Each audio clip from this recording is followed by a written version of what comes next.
Friends, ఇప్పుడే అందిన వార్త.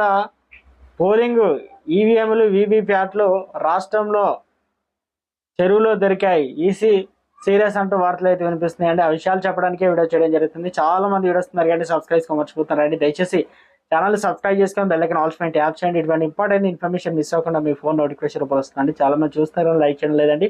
దయచేసి లైక్ చేయండి. ఇన్ఫర్మేషన్ అందరూ రీచ్ చేసిన వారు అవుతాం మనం. దేశవ్యాప్తంగా లోక్సభ ఎన్నికలు చివరి దశ పోలింగ్ కొనసాగుతుంది. ఈ రోజు ఉదయం 7 గంటల నుంచి పోలింగ్ ప్రారంభమైంది. కాగా పలు పోలింగ్ కేంద్రాల వద్ద ఉద్రిక్త వాతావరణం నెలకొంది. పశ్చిమ బెంగాల్ దక్షిణ 24 పరగనాస్ జిల్లాలోని కులాలి పోలింగ్ బూత్లో గందరగోళమైన పరిస్థితి నెలకొంది. పోలింగ్ బూత్లోకి పోలింగ్ ఏజెంట్లు అనుమతించలేదు. ఇక దీంతో కొంతమంది లోపలికి చొరబడి ఈవీఎంలు వీవీప్యాట్ను ఎత్తుకెళ్లి ఆ పక్కనే ఉన్నటువంటి చెరువులో పడవేశారు. ఈ ఘటన కేంద్ర ఎన్నికల సంఘం ఆరా తీస్తుంది.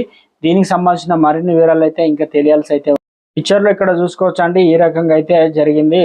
రాష్ట్రంలో చివరి దశ ఎన్నికలు అయితే ముగుస్తున్నాయి ఈ రోజుతో. ఇక ఈరోజు సాయంత్రానికి ఎగ్జిట్ పోల్స్ అయితే రాబోతున్నాయి. జూన్ 4 తర్వాత అధికారం ఎవరిది అనేది క్లియర్గా తేలబోతుంది. మొత్తానికి ఈసీ కూడా సీరియస్ అయినట్లు తెలుస్తుంది.